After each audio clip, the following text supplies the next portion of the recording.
Feeling sluggish and unproductive? Need a boost to get through the day? Well, take some Get Go Brain Juice, bitch. Get Go Brain Juice, bitch, will give you the energy you need to power through the day. But be warned, bitch, there may be side effects. That's right.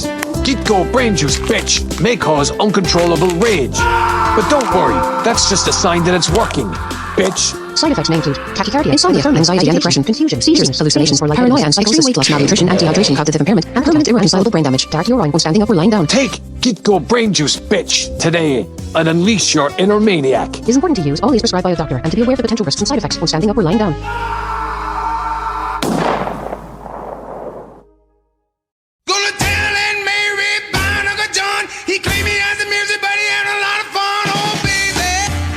Hello Patreon, and welcome to All the Best Bits. This is your co-host Will, and I have been joined by Kevin. Hello Kevin. Hello Will.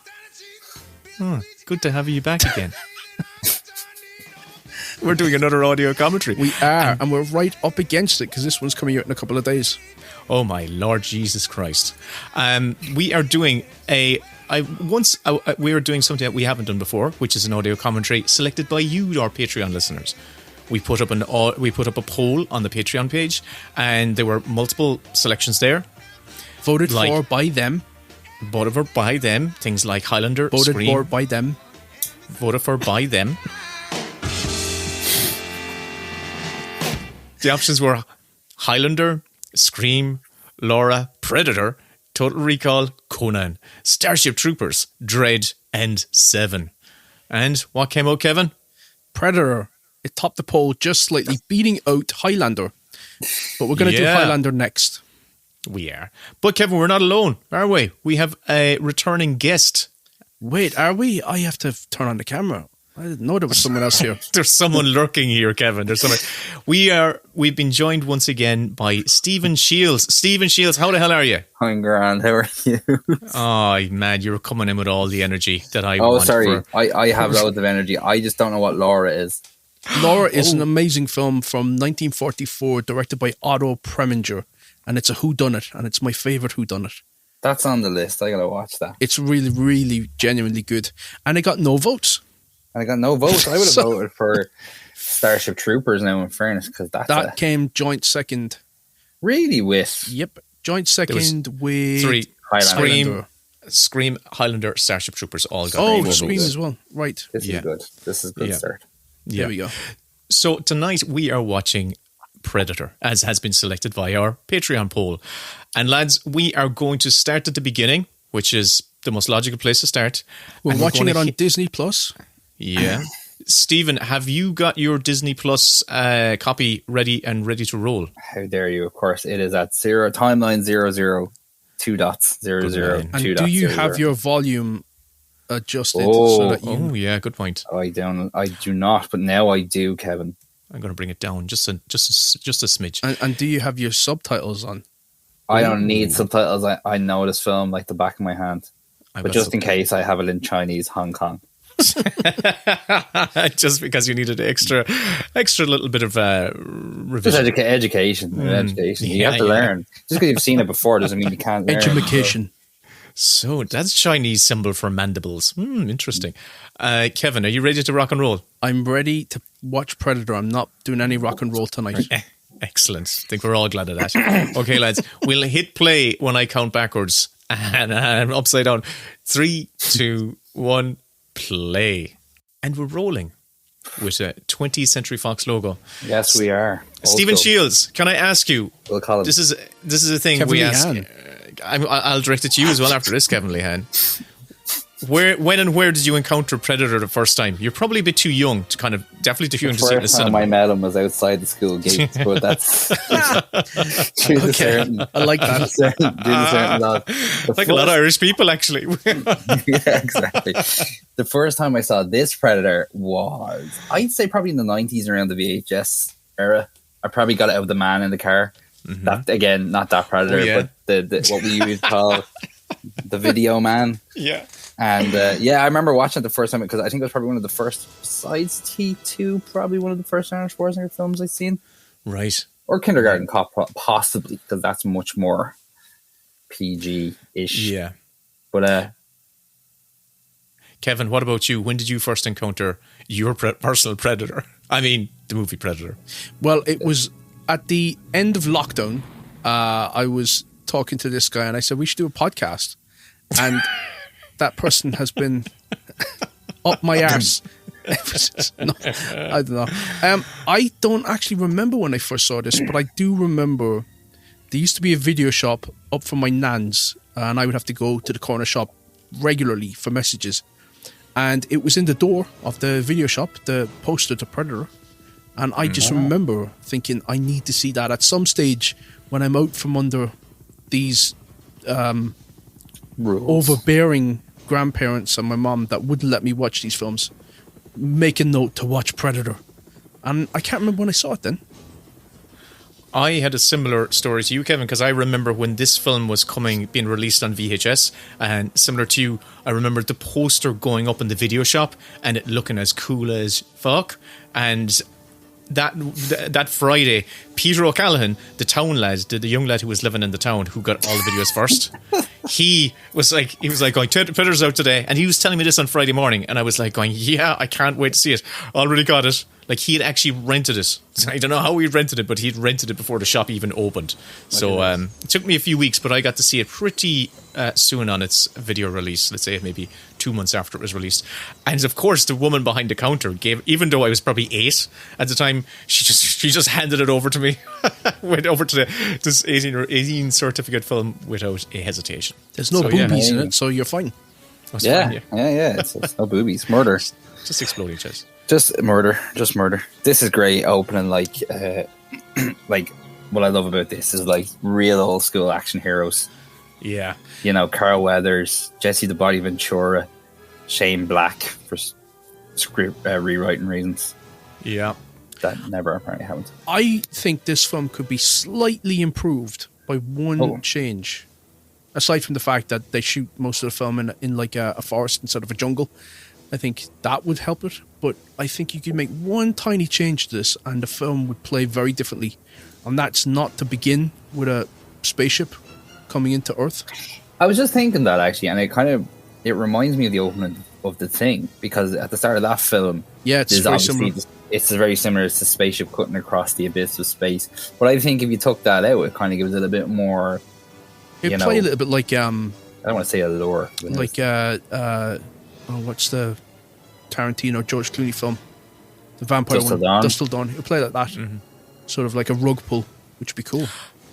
I'm kind of like I don't mind seeing the little alien ship at the beginning, because you kind of it gears you or sets you up for what's going to come later on. There's going to be aliens in it. There's going to be an alien in this, like, you know. But see, I kind of agree with Kevin on that point. I think if you didn't do the spaceship at the start, it would do that. Like, you go, this is just another Arnold Schwarzenegger going into the jungle, having a war, fighting bad guys, commando, John Matrix type thing, and then all of a sudden, it's a motherfucking alien. And then you are trying to pick it apart. Then it's a sort of a mystery of what is going on.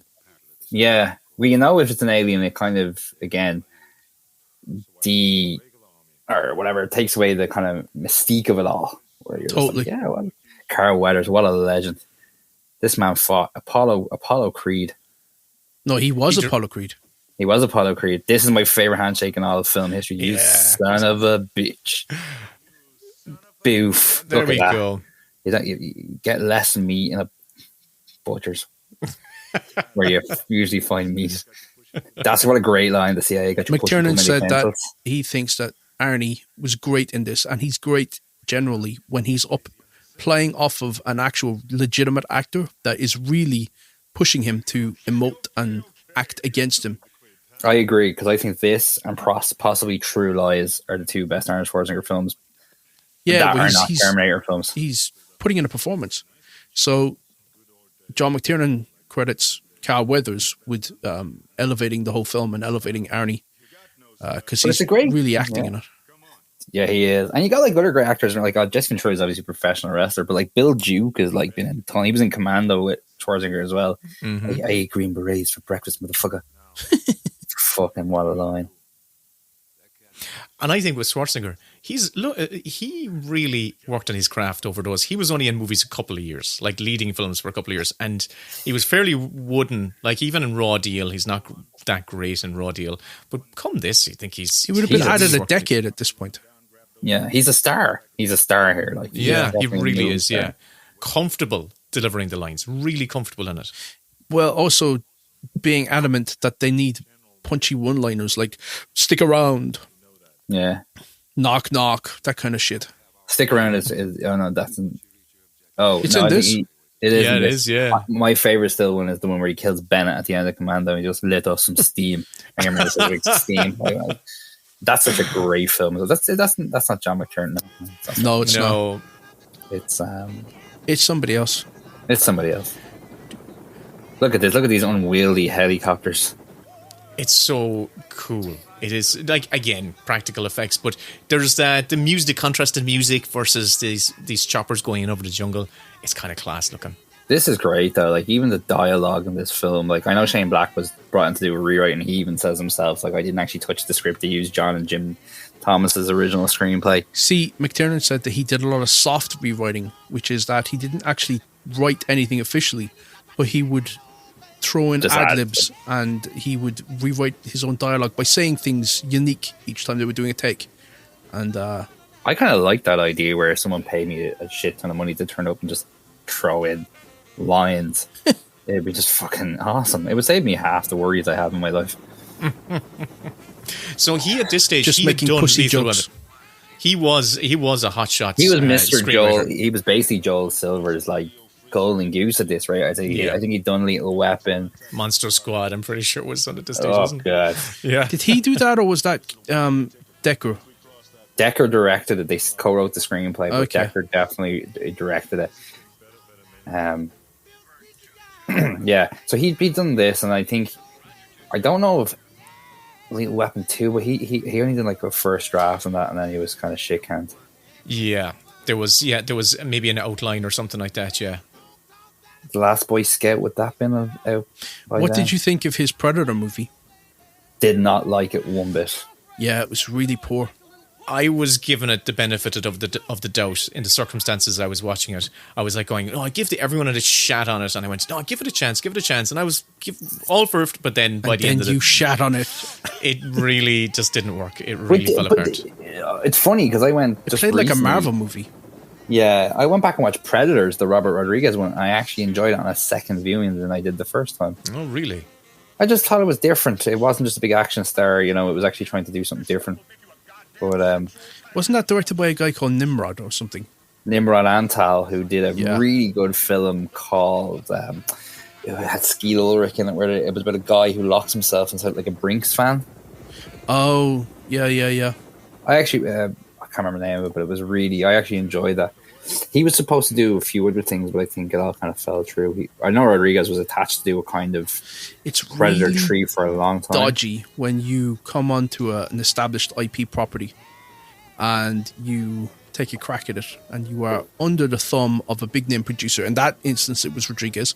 So the guy was probably protected a little bit more. But a lot of these guys that come in and do their crack at a franchise film in the genre space, they don't tend to... It doesn't springboard them as much. I think as well, like Fede Alvarez is maybe a rare exception, and Zack Snyder, but a lot of these guys, they tend to crash and burn the I didn't like Fede Alvarez's girl who kicked the spider's web. Now I did not. I thought I never watched it. I take didn't like. Hold on, I didn't like Finch's I don't know. one. I don't know him. Finch's one's great. So Fede Alvarez, tell me about him. I don't know this guy. he did the remake of Evil Dead, not the one my right. co-writing partner is currently doing, and he also I did. forgot that Lee Cronin's doing Evil Dead Rises. This has nothing to do with Lee. I mean, Lee would probably do really well Knock it out out of of it. the park, yeah. Don't Breed, he did as well, but he did his last film that he directed was a version of The Girl in the Spider's Web starring Claire Foy, Oh, right. where Okay. she took over the Rooney Mara. Yeah, Bond. Margaret. Yeah. Yeah, it was just not. It was a different style of movie. It was like a Marvel movie. It was like how Predator was, but neither Anytime here nor I'm there. reminded of Don't Breathe, I want to just vomit.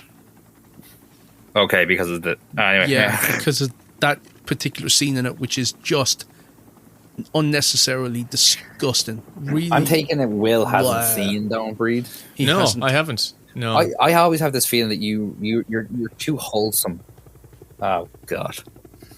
Anyway, there you go. This is anyway back to Predator. This is 10 like minutes a in. proper testosterone fueled movie of the 80s. I love it. I They don't love it too. Make movies like this. Look at this. Look at Jesse Ventura. What I love is we're 10 minutes in and we're in the jungle. We don't really need much backstory. We just have these characters, and yeah, I just love it. They're just in the depths of this kind of encroaching. Well, it's like men on a mission, so you don't really need much. Exactly. So it works. Just like there's constant movement. I was terrified the first time I watched this, or the first multiple times I watched this. I was constantly looking to see where the predator was, but I loved it. Really? Oh yeah. But see, there you go. Like just like you said, you were constantly looking for the predator. If the art of not knowing what a film is going to be, like Kevin said, if you didn't have the spaceship at the start, if you didn't see any poster work at the time when there was no internet, like you'd be kind of watching this going, what the fuck is is it a monster? Is it a fucking vampire? Well, that's cool to me. Stephen- That's the way you write a story.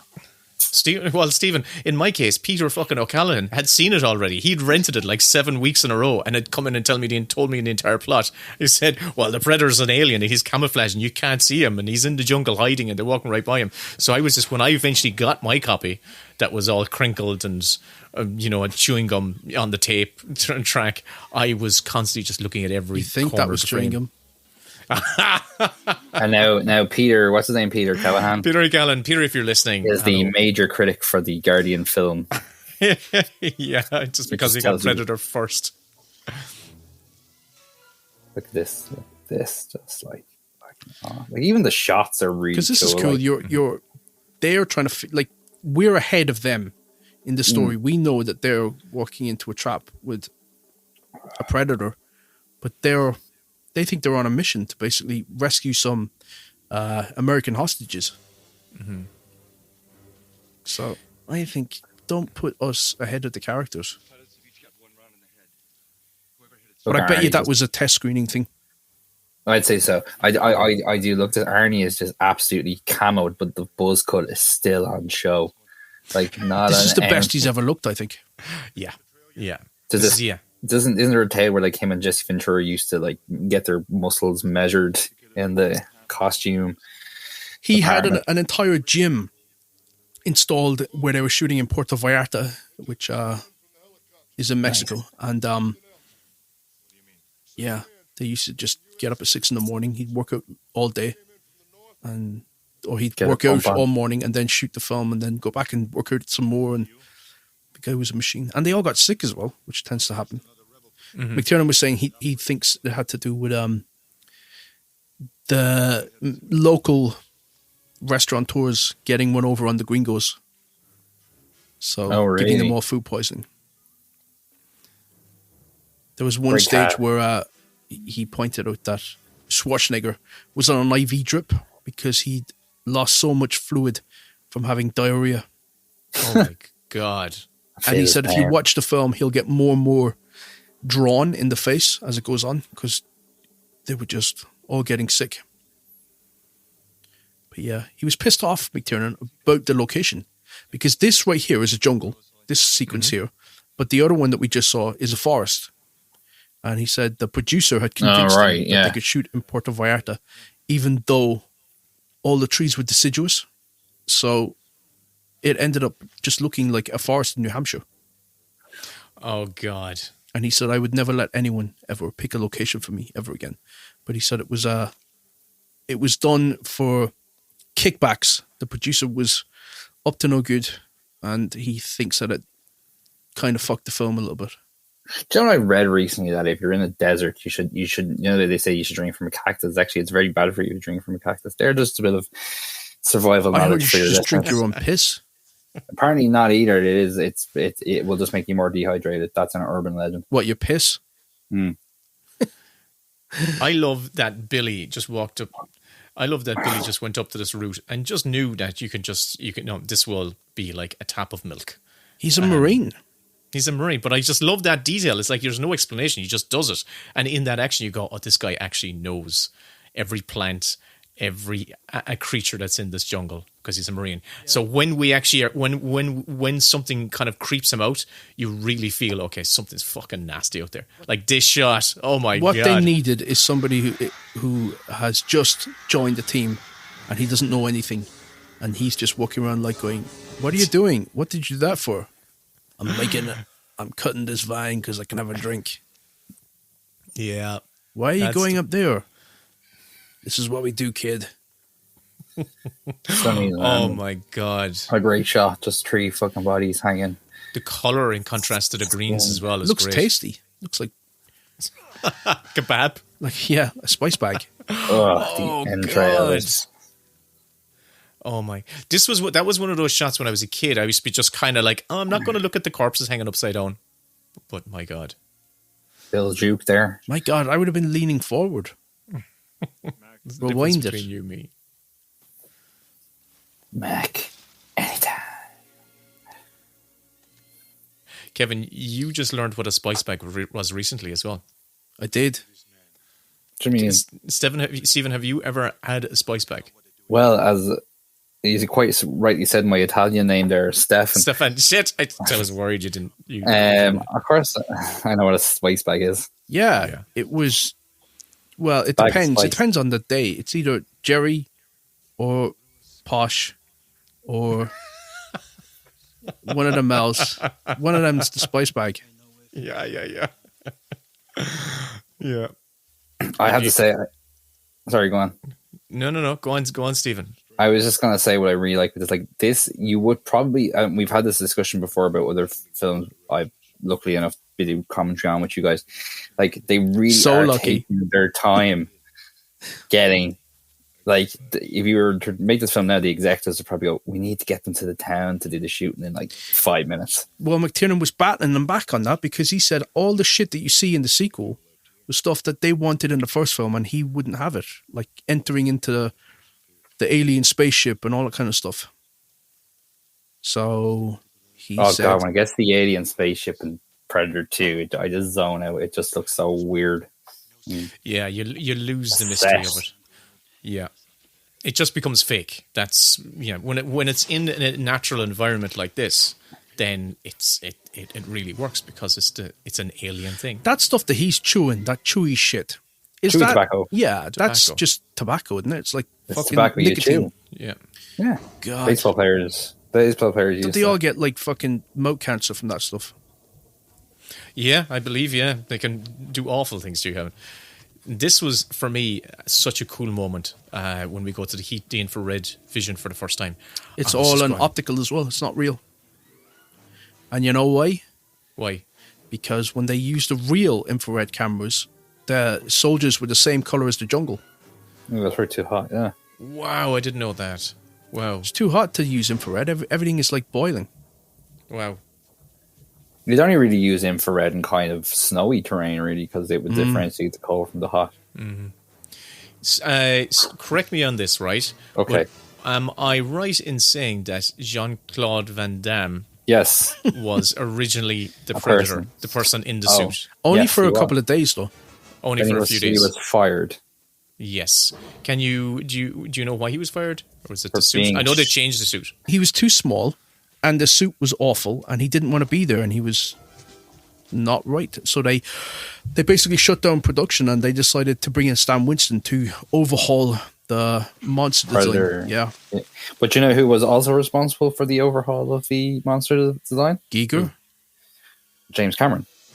Oh yeah, that's right. They were on a He's- plane together. They're on a plane together, flying somewhere, and Winston. They were on a plane to Japan, and Winston was drawing the maskless Predator, and James Cameron in there goes, "I'd love to see something with mandibles on screen," and that's how he incorporated the kind of mandible look to the Predator, Yeah, that Wow. crab face, and it's cool. It is cool as or shit. as Danny Glover calls him in the second one, pussy face. What kind of pussies is he looking at? So this film actually inspires the play of my childhood.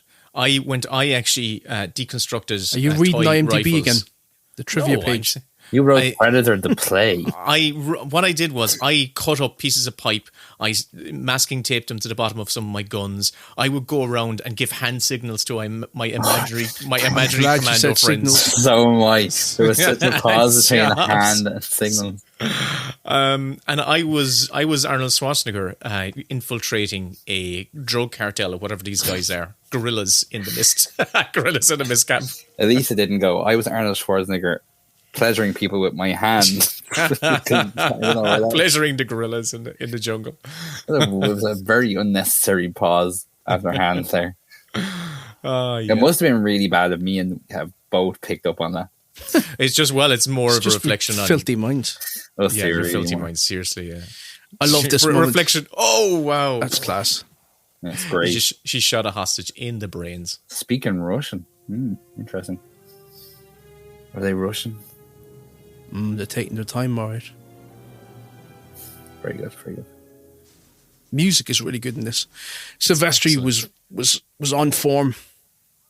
I even sometimes, if you're listening to a soundtrack on Spotify and the soundtrack ends and it kind of starts picking up other soundtracks, and I remember this came on recently and I was like, the main theme is just so epic. It's just so good. That kind of just it's that army vibe to it, but still kind of scary at the same time. He's actually done some Marvel stuff as well, Alan Silvestri. He done the main Marvel team. Yeah, the Avengers movie. There we go. And it's probably the only memorable theme in the whole MCU. And don't even ask me to hum it now.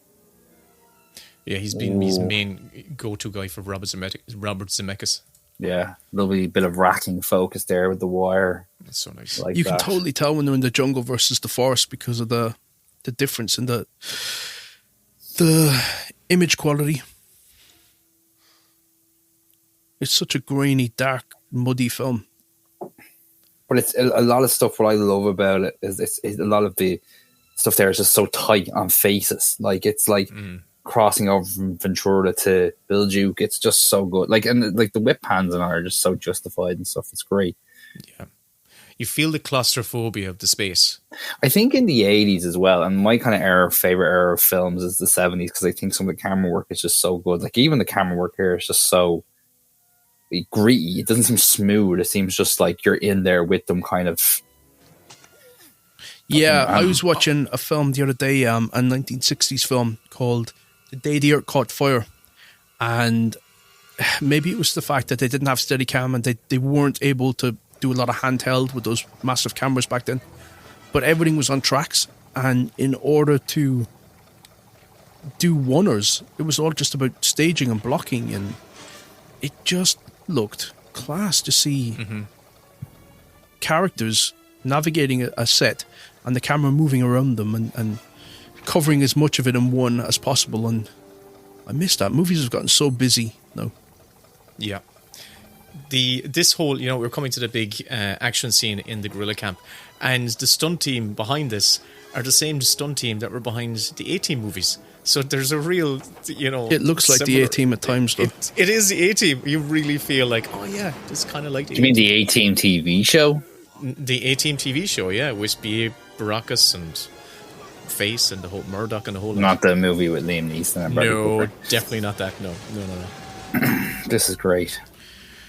Did any of you see the Suicide Squad, the James Gunn one? Yes, I watched it recently and thoroughly enjoyed it. Oh God, I didn't like it at all. Did you not? No. I was on I didn't really. I wanted to enjoy it, but I was very tired by it. I liked it. Decent sequence in that film is this sequence when the guys go in to rescue somebody and instead they just go in and murder everybody. Yeah, that was the thing I didn't like about that film. It's just every single punchline was, and then they get killed, and then they get killed, and then they get killed, and then they get killed, and it was just ridiculously juvenile and trolling comedy.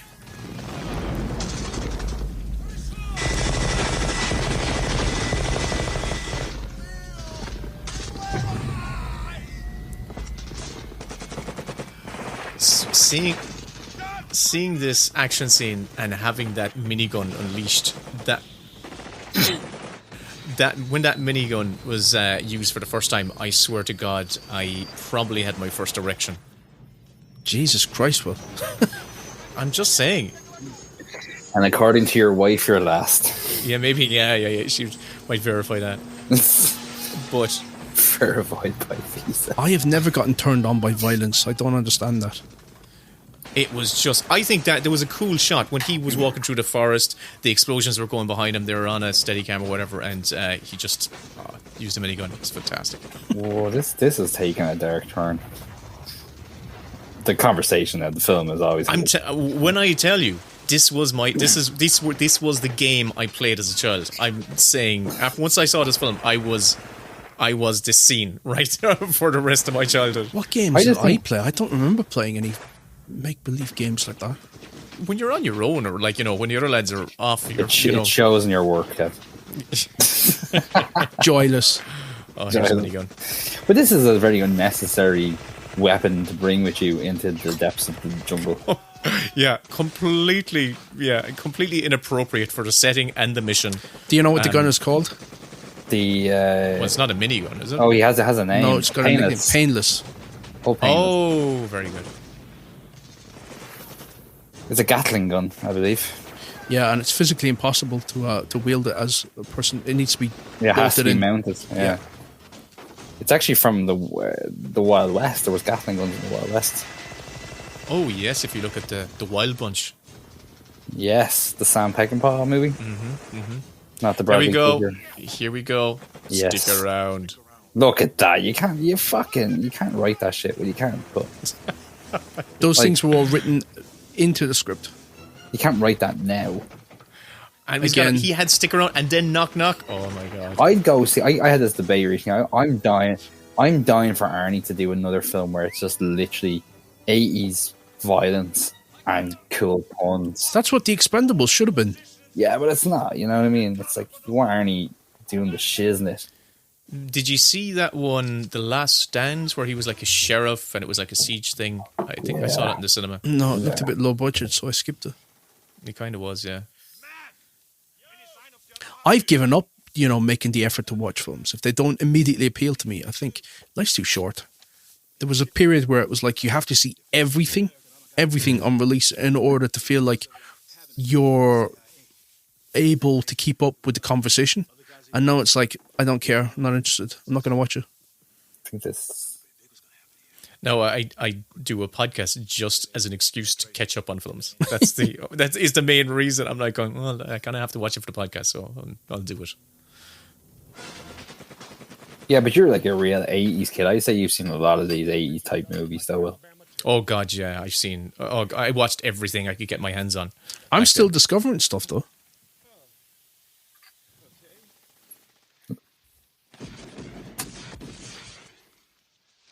You got time to duck?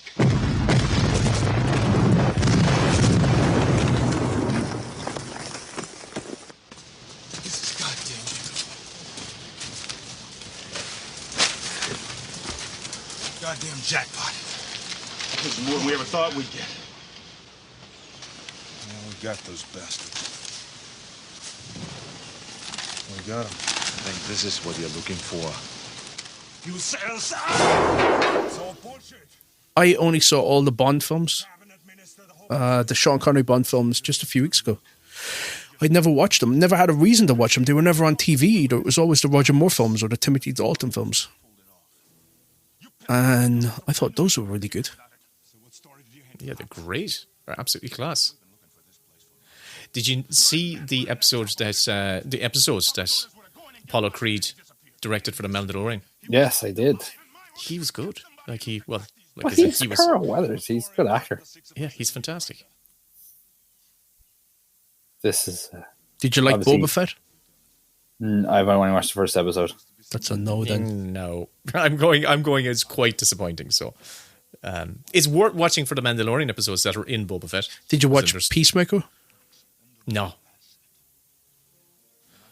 I have no intention of watching it. Peacemaker, sorry, yeah. It's the John Cena character. I didn't know. I thought you meant like the George Clooney, Nicole Kidman film. That's a deep cut. Like the Peace. That was a decent film, that. can't remember it. That was one of DreamWorks' first releases when they were formed.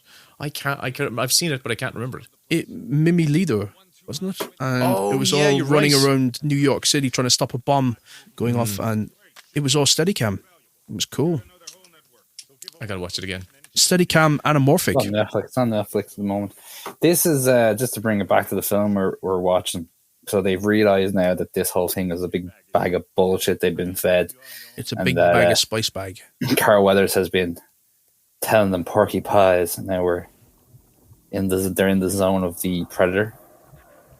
And we actually haven't met the Predator yet. There's just, that's what I like about this. We're 30 minutes into the film. We've had our big class action, 80s action, shootout, and we still really haven't met the Predator, which is very, very cool. I wouldn't waste that on a broke dick dog. What a line. That's what I mean. Like there's nuggets of gold in here. Like, but Jesse Ventura and the helicopter at the start. Yeah. I remember around. a coach driver or a minivan driver in Australia saying, oh God, Please do the accent. no, I'm trying to remember what it was now. Oh, it's as dry as a dead dingo's dongo. Try as a dead dingo's dongo. Yeah. And I thought, that's great. There was another Aussie woman then that said, do you think I'm a mushroom? And I went, what? Keep me in the dark, feed me bullshit. This is a great. Speaking of, this is a great moment where he stabs the scorpion. Beetlejuice here. And they really killed it. I always thought that it was like a bit of chewing gum on it. But no, they really killed it. Oh my God.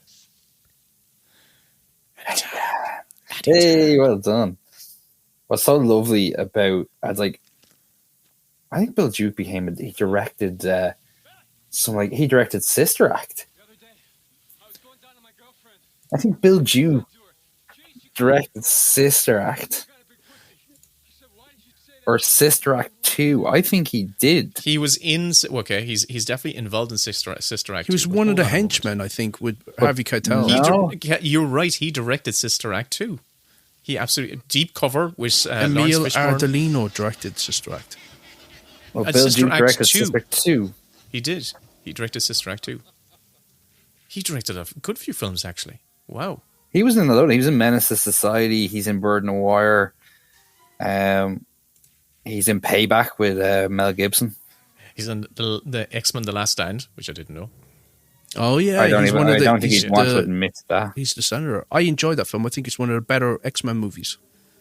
Really, that's a very controversial statement to make. Wow. He was in the new, more recent Steven Soderbergh one, No Sudden Move. With, Well, I haven't Don watched that yet, Cheadle. but I heard good things. It's very good. I liked it a lot. It's very good. Yeah, there you go. He directed Sister Act 2 with man. Lauren Hill. And a very young Jessica Love Hewitt. Isn't that this film? Jennifer Love Hewitt. Hey, Jennifer Love Hewitt and I share a birthday. Okay. Like we're born on the same day. The same year, which is what? Yeah. 1960. 1970? No, 1979. You were born in 1979. Like, that's Yeah. near the moon landing. No, Yeah, it's man. not. When was the moon landing? 1970? 1960. What are you saying? 1969, July 20th, 1969. was the Nice. moon landing, lads. So 10 years before you were born, that we had only just landed on the moon. How old are you, Yeah. Stephen? You're acting here like you're fucking 12. 35. Yeah. There's not much difference there. Just the odd 6-7 years. Ooh, Predator hand. Yeah, Predator hand. Even seeing this, it was like I was so titillated by this, as in like freaked out seeing the shape of the hand, and it's the reveal by pieces, not like we don't see it full on. It's that I love the holding back on the reveal of the monster. Sexual nouns going on with you and the Predator, Will. I have an interesting relationship with this film. Titillated. Pussy face. Pussy mouth. handy blank. Let's just say I sitting alone in my room watching YouTube videos of people loading and unloading weapons. That is Oh terrifying. my God. You'll start drawing on the wrong kind of audience for us. I'm joking. All this is a joke, everyone. It's not. Yes, that is true. I'll tell you what I really enjoy is a YouTube channel of a guy. He's obviously fucking loaded because he's built a 5-acre pond in his field and he's dug it out. He's laid all the sort of particular grass they need. He has aerated the water. He has, put in the clay. He's put in pontoons and he's stocked it with a lot of fish. And it's just been amazing to watch him sort of over the course of 6 months build this thing. So you just like watching a rich person build a lake, basically. He's more like just, a country farmer type guy in the States. Oh. I love it. That woman does that stuff on Channel 4 that my wife likes, Sarah Beanie. Oh yeah. No, I can't abide by her. What does she do? Build ponds or lakes? They just build ponds and houses, and it's just like, we're rich and British and yay. It's like that one on Channel 4, the Escape to the Shadow, where they've got the shadow and they're just like every episode they build a tower house with a Ferris wheel in it, and I just get anxious watching. Did you ever see the supercut of? I think Dion Dublin was doing a property show at some stage, and there's a supercut of him where every time he'd walk into a property, he would say, "And you've got the stairs leading up to the bedrooms." You've got the stairs leading up to the bedrooms, and you've got the stairs leading up to the bedrooms, and over and over again. Yeah, every single property, that would be one thing he'd point out. Like, you've got the fireplace here, and you've got the stairs leading up to the bedrooms, and it was ridiculous. Do you know, before this film, Jesse the Body Ventura, who is a former professional wrestler in the World Wrestling Federation, was fired. I think he was just about to get fired because he tried to unionize wrestlers. Oh, really? They've tried to do that a few times. He got a SAG card out of this film, and it's the only way he could get himself insurance and a pension. Wow. But wasn't he an actual Marine? He was a legit Marine. He was in the Corps. So wouldn't you have... he was in the pipe 5x5. Yeah, but wouldn't you have I don't know what they call it in the States. You would like have a state pension. You'd have a military pension. Yeah. Like that, yeah. But he is a Marine true and true. Actually got punched by the American sniper. Oh, who's dead now, isn't he? He killed himself. Yeah. Yes. There you go.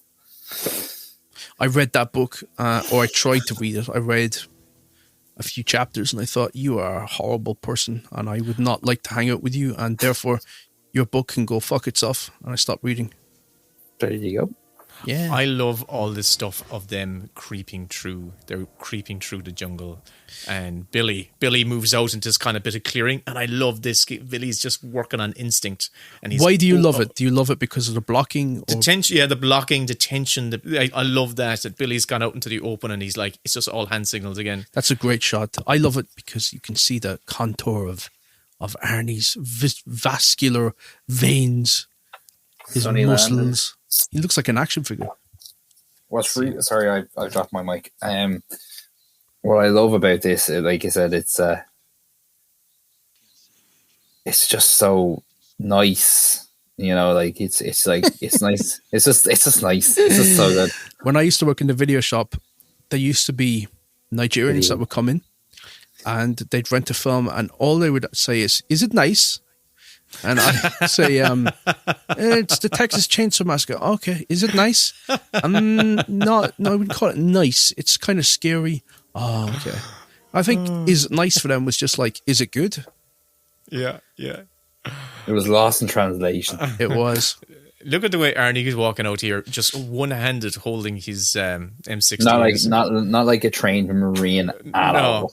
Just walking out casually, ready to. But okay, what I like about this is that we've had really closed-in shots up to now. It's been a very claustrophobic space. Now they're really small in the frame, and you feel the kind of the depth of the jungle opening out. That's because they're in a jungle here. But no, my point is the blocking of it is how small they are in that frame. But that was kind of like with Jaws, where Spielberg is shooting around the fact the shark wouldn't work. That was McTiernan shooting around the fact that he was shooting in a fucking forest that had no leaves on the trees. Mm-hmm. So look at this as a zoom. This is something that we rarely see in films anymore. Is it actually a camera zooming? Yeah, very 70s. But I love it. It's the way films should be. It should be different techniques, not just the same coverage over and over again in scenes.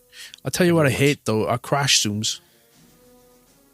That's an Edgar Wright thing more than anything, isn't it? Yeah, and JJ was doing it, and Zack Snyder was doing it, and Joss Whedon was doing it.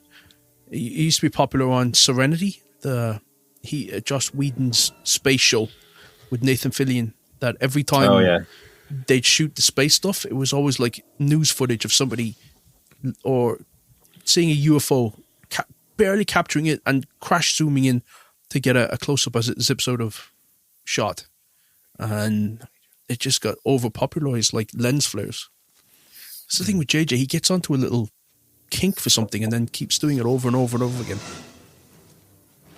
So she's on the run. Yeah. The Predator is on the run with her. What's going to happen here? And this is a nice reveal in that you get to know that the Predator has a code. Yes. And the code is? Only people with weapons. Yeah, he's there to fight and to take down the formidable prey. I think the heat vision thing is a great aesthetic device as well, because it breaks up the jungle shots. It breaks up the green of the jungle continuously. And I think it kind of gives us as an audience a kind of a chance to breathe from that the overwhelming green, really. Boom. Oh yeah, here we go. Who's this? Oh, is that Shane Black? That's Shane Black. Shane Black, yeah. Shane Black. Yeah. Wearing context. big Would you Deirdre ever? Barlow Yeah. Would you glasses. ever become a Marine with glasses like that? I don't think so. He did. He's a Marine no longer there. That's like Deirdre Barlow glasses. Or what was the Northern Ireland snooker player? Deirdre Barlow, for our listeners who aren't familiar, is a soap opera character from Who the went to UK show jail for a crime she didn't commit. Coronation Street. We should do an audio commentary on season 8 of Coronation Street. Dennis Season 8, White? that'd be like 1959. Oh, okay. Sorry, I was randomly picking a season. Yeah, who's the snooker player who had those people Dennis White. doing? Dennis No, it wasn't Dennis Taylor. Dennis No, Taylor. Dennis Dennis Taylor. Taylor. Upside down glasses. Yeah. Look at this. It's beautiful. Just following the trail of blood past his haversack of army stuff. Yeah, they could have shot this in someone's garden. Oh. He works fast. I'd say if the Predator really wanted it, he would get an easily job in a butcher's, because he can fucking debowel and skin any animal. Are you in saying seconds. like it's a summer job? As a summer job? Yeah, if he just found himself kind of like, in between hunts, he could just get. And Would you butchers are write a calling out film for like people. this, Will? Would I? Yes. Oh yeah. Would you, Stephen? Predator movie or just a film in the same vein as a Predator movie? Yeah, like in the same vein. This type of genre, this type of story. Oh, 100%, yeah. Yeah. Why It's haven't you? something- You're both writers. Why haven't you done it? You're a writer. I can't be asked. Will's too busy cleaning up Oscar nominations for animation. I can't be dealing with his. Listen, at this stage, there won't be an Oscars next year. So The way it's going, yeah. See, I get in the door and I literally break everything. Well, I wouldn't mind considering me and Will both equally have the same representation on both sides of the pond. So we just make sure that 70-30 split went the right way. The Acme agencies. Yeah, the agency. Yeah, I would. I think I would relish the idea of doing an action movie like this in that kind of gritty vein. I would, yeah. I would write Where would you set Predator it? 3, like Ross Common or The Wilds of Donegal. No, I wouldn't. I don't think I would set it here. Offaly. Ukraine. Oh, Not too topical. for those of you who are listening to this, I've always wanted to see Schwarzenegger do another Predator film, though. Obviously now not so much, but They would had want to him see. in the Rodriguez produced one. He turned up at the very end. He was like Did he? king of the Predators, and then they didn't shoot it Oh shit! because he was no way. he was governor at that time. So hold on. So he agreed to do it. No, agreed he to didn't show up. agree to do it. They Oh, but they in the tried script. to get him. Yeah, they wrote the part and then said, "We have this part for you. It's a cameo. You basically turn up at the end and meet Adrian Brody, and I believe, you know, in the posters and on the trailers, they would have Adrian Brody with like dozens of the scope lenses or scope lasers on him. Mm-hmm. That was from the very final image of all the Predators coming off the ship with Arnold Schwarzenegger, and they're training him on him, and Arnold Schwarzenegger says, like, put your weapons down. It's fine. Wow. Yep. I'm gonna go back and watch this film. I think I have it on Blu-ray. It's on Disney Plus. It's almost on Disney Plus. It's almost like a remake of this. I want to watch it again. With an evil Topher Grace from the 70s show. Yeah. Spoiler. What's cool about this is Tell us, Will. No. The thing, what I appreciate about this film is that this is the first kill of the team, as in the first member of the team to be killed. Am I right in saying that? Yes. Right. So we're now 40 something minutes in. I'm just trying to. We've seen so many people dying, but now there's a real weight and there's a real sense of loss amongst the team, and kind of like the stakes have gone up. And it's a fucking cool reveal. This shot where it pans up and we see him hanging upside down. It's a class shot. But you know what I mean. Now the stakes have been upped. Now Now they're being hunted. Now they know they are being hunted. That's what it is. How many times have you seen this? Loads, yeah, myself. Look at this. Ain't got time to bleed. This was one of those films when I would go into the video library and I couldn't make a decision. I'd usually pick out 2 tapes, and if I couldn't make a decision on the second tape, I would just kind of pick this one up. Oh, here we go. This is the shot. Oh my God. Oh, wow. He's got time to bleed now. Time to bleed now. He's a sexual Tyrannosaurus. His chest just erupted. This is amazing. This is just... He sees, Bill Duke sees it. It's camouflaged. Motherfucker. Eyes light up. I would love to know how this film works with a contemporary audience. Like, would the kind of this camouflage special effects be a bit goofy? I don't know. Of course they would. I think they would be a bit goofy, but I think you could say it about any film made at their time. Like, I think, so you take a film like I don't think any of them would actually sit down and watch it from. I love this moment as Look well. how When they all grubby just gather together. Image looks though. They start fucking shooting into the forest. They literally clear an acre Who was of forest. the DP on this? It was Donald McAlpine. Yeah, Donald McAlpine. He did like things like Moulin Rouge, Romeo and Juliet. I think he did Die Hard, did he not, Donald McAlpine?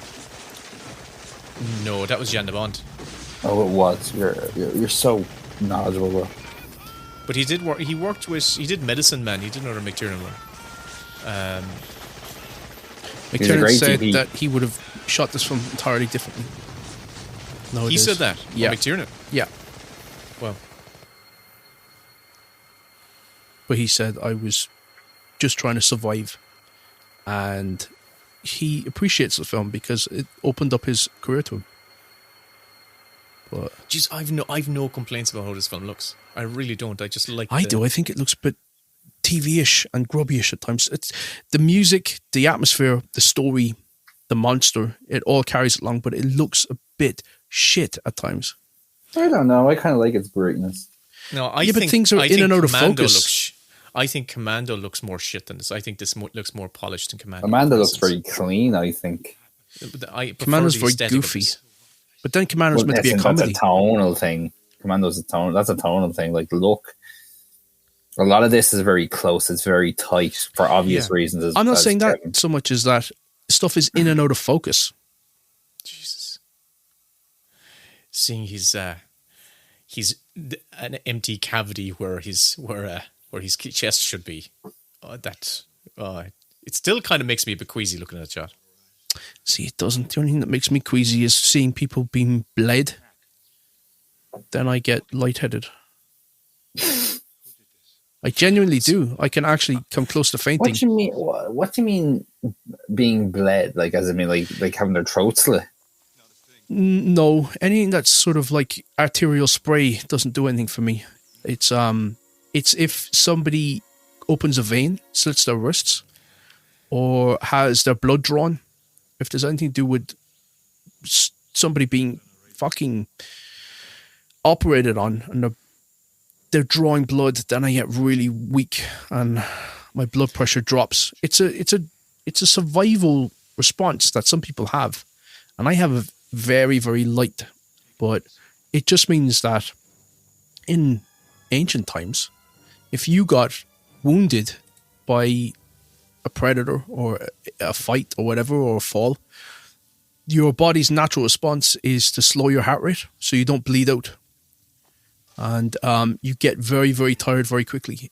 And it's just to preserve the amount of blood in your system and stop you from bleeding to death. So I believe that my body's natural response is to shit its pants so I can run faster. well, yeah, Why- that's animals do that Why as would well. you shit your pants to run faster?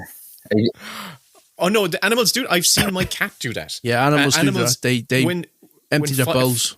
Yeah, To make in themselves fight or flight lighter. mode, Is that what you're getting animals. Yeah, it's a kind of a it literally is a I'm going to make myself a little bit faster. It's not. It's like not a conscious. It's something that has come, and it's an evolutionary kind of glitch that we've What? we've I've talked inherited. about this in the podcast before, and I still cannot remember what it's called. It's like vasovagal response or something. Oh, I think that sounds right. Anyway, I get that when somebody's having their blood drawn. So in The Thing, when they're cutting the thumbs, The Thing is like full of disgusting imagery. But when they're cutting the thumbs and bleeding out and they're dropping the blood onto the little petri dish, all the blood drains from my head. Before the live show when we record, I'm just going to bring a tiny little razor blade with me, and I'm going to open a little bit. I'll do it from the audience. Yeah, Good man. like But the one, Little Shop want of direct eye Horrors contact. when he keeps feeding Audrey too, and he's constantly cutting his fingers and squeezing blood into Audrey too. That to me is worse than any so horror movie. you're not like, you don't know anyone who's diabetic where you have to do that pinpricks thing every day? Yeah, no, stabbing yourself with a needle is fine. It's the withdrawing blood or slicing a vein and having it bleed out. That is what does it to me.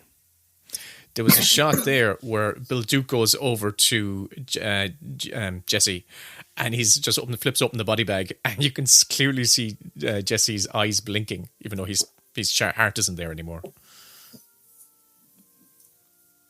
Nowadays, they would just digitally freeze them. In the pipe, 5x5.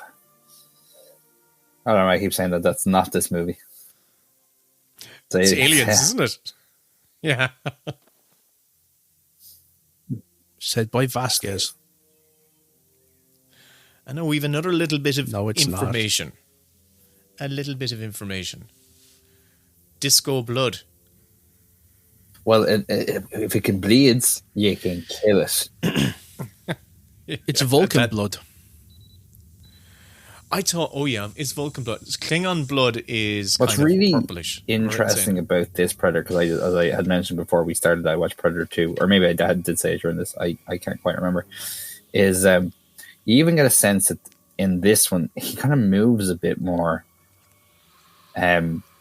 He's got his little witch fingers, which, they're just... you can tell they're beyond the knuckles, so he can't Yeah. actually do anything with them.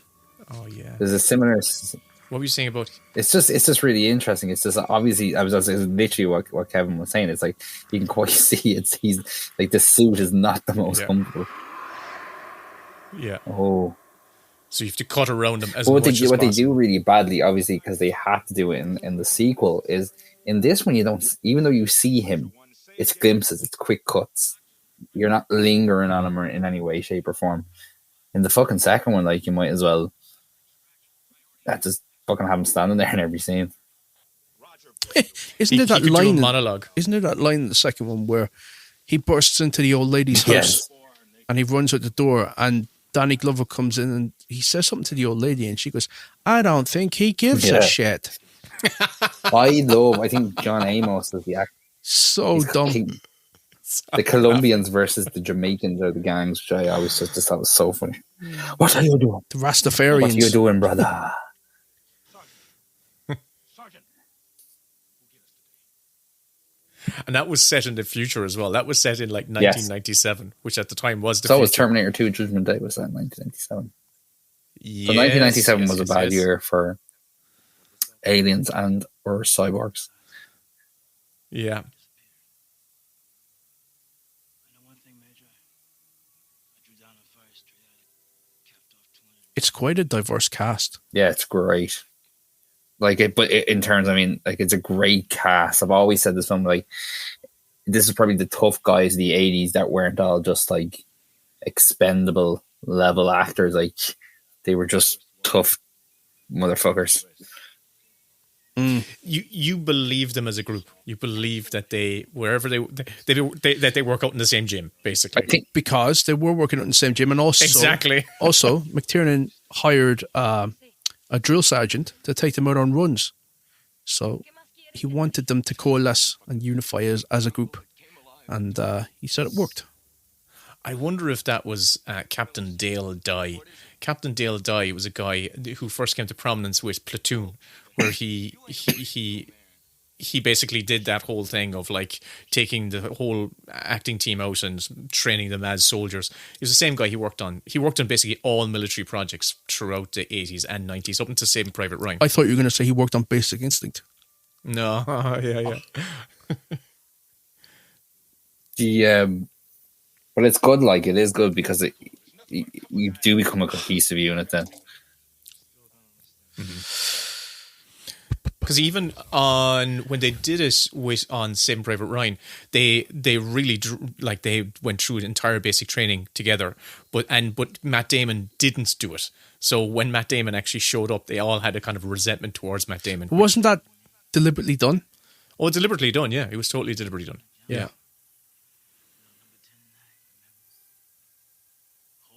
That's Night for Day, Bill Duke. or Day How many for Predator Night. films has that been? In total, are you including AVP? Yeah, Skip. Predator 2, Predator, 6. Alien vs. Predator, Alien vs. Predator 2, and the new Predator. 6 in 6. total, yeah. Did you say Predators? Yeah. So there was Predator. I could tell you that he directed all of them. If you want to play again. Who directed the second one? Stephen Hopkins, Predator 2. Simon West. Oh, Stephen Hopkins, yeah. who did Nightmare on Elm Street Part 5. And That's then Nimrod Antal did Predators, as we said. Aliens vs. Predator was Paul W.S. Anderson. Alien vs. Predator 2 was a brother directing duo. They've Oh, not yeah, they were worked since, have special they? effects No. And Yeah. Predator was... Or did they do one of those Sky ones? They are the guys who did Skyline They did or something. Skyline, yeah. Yeah. Yeah, they were special effects guys. Remember that was a... Visual effects. Yeah, sorry, yeah. And this is a fake out. This is a... I got you, motherfucker. Big Pig. Yeah. But they're really aggressive. Bloody Boars. those They're very, very dangerous boars, yeah. because their tusks are razor sharp. They kill. They Like- will kill. Literally, if they brushed up against you, they'd slice you open. And you know you can wild a pig very easily. Any Wind a pig up. wild a pig. So Really? you let most domesticated animals go free and they will die. But a pig, within a couple of months, its hair will get coarser and it'll grow tusks. No way. Yep. Wow. When I think of pigs, I just think, and movies, All I cops just are think of bastards. I just think of Hannibal. And how they got rid of bodies in Hannibal.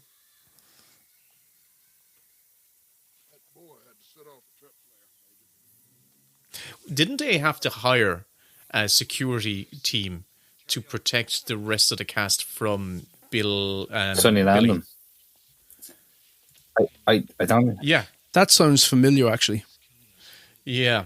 He was a guy who got in trouble a lot, and yeah, they kind of had to. What did he get in I think trouble they for? have to... He used to was get arrested. bar fights and shit like that. That was his MO, wasn't it?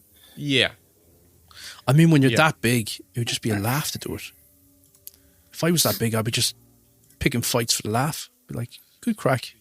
I'll take you all on. he died. He only died a couple of years ago. He lived a wild Rabelaisian lifestyle. He was a guy who popped up in a lot of these 80s films. Like he's a good character. I don't think I've seen him in anything Sonny else. Landon. He was in 48 Hours. Apparently, he was in Poltergeist. Yes, he is. He is. Is he not in Poltergeist 2 as well? No. The whole Native American thing didn't come in until the second one. Why actually the second one scared the shit He's out in of the me. first one. Second one had that really horrible sequence where he is vomiting up the... What did I keep in worm. tequila The balls? Worms, Yeah, he vomits up the worm, and the worm is life size, and it's got the head of the preacher. And he's vomiting up this thing to get the demon out, and it falls under the bed, and it's got no arms, no legs, and it turns into a huge, disgusting creature. I watched Poltergeist 2 on a black and white TV when it was on TV one time, and the scene when the preacher shows up first time at the house saying, "Hello, children." I swear, I was so... He was dying freaked at the out. time. That's why he looked so Cancer, scary. that actor, yeah. Yeah. Oh, it was so freaky. So he was It really was. close to death. If it bleeds, we can kill it.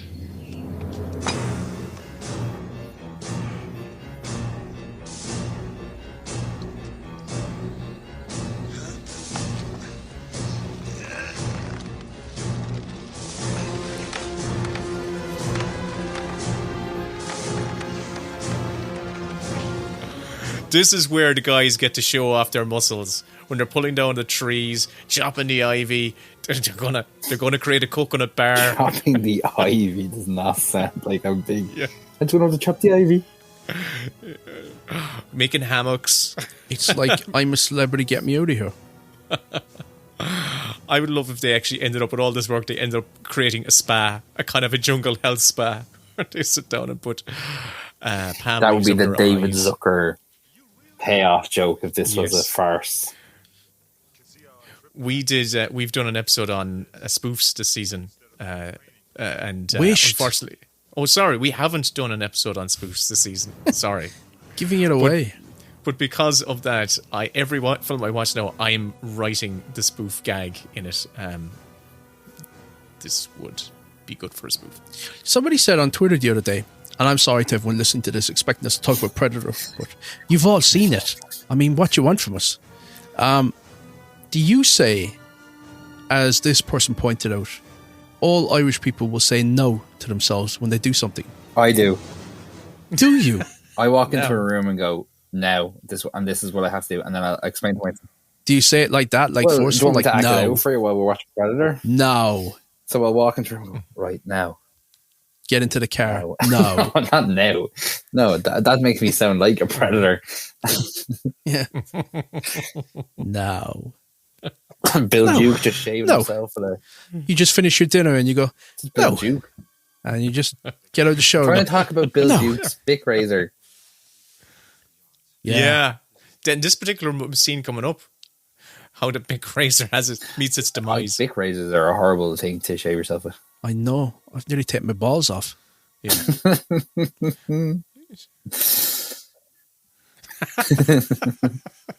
Oh my god! He's It was just like pressing that. it in Just cuts himself. and snaps it on. That's his hard cheek. to do. Like, shave yourself with a big razor for starters. But you need to have the hand mirror positioned in a specific way to be able to. Get the curvature of the spine. Yeah. Jesus Squash. Christ. This is an image I don't think our Patreon listeners want to. They should have picked Highlander. That's all I would say. Oh my God. Somebody sent an email today or yesterday and I was in bits laughing at it. And it was basically that this person was discombobulated because he'd been listening to the podcast this entire time and he thought that I was Will and Will was Kevin. And he couldn't make sense of the fact that I didn't look like the voice that I should have. And and Will looked like he should have my voice. And even though now he knows that we have different voices, it doesn't make sense in his head and he can't picture it. And so he's really struggling. And he wanted to know whether we could do an impression of each other. We just both sound the exact same. We do. Oh well, yeah, we're like Well, twins. you're not like twins, but you've real don't. kind of thick Cork accent. That's not true. I think we have very distinct accents from each it's other. watered down, obviously, because you don't live in. Emer Reynolds, who's a really lovely lady and a film director from Dublin, said to me just the other day, I was on the jury with her for Dublin International Film Festival short selection, and she said to me after we had deliberated for about an hour, where's your accent from? No, you have a Cork accent. Mm-hmm. That's what I think. No. I do have a Cork accent. Shut up, Will. Kevin, you have you have such a mongrel accent. Like, Whoa, that was offensive a or bit anything like that. unnecessary. No, but I mean a hybrid accent. You know, you have. I hear the English side. Are you being serious? But what I mean is, you have an accent. I hear both accents in your current accent. Do you know what I mean? No, you don't. I think mine is. Yes, I do. I can hear your English accent and your Cork accent. I do not have an English accent. There's not a doesn't have single an English English person accent. that would say you're English. No, you don't. No, you don't. But you have a mixed. Your accent is mixed. That's what I would feel. It's just because I don't talk like a nori, like a. Oh, they nori caught that's- something. They caught something. Yeah, here we go. Traps went up.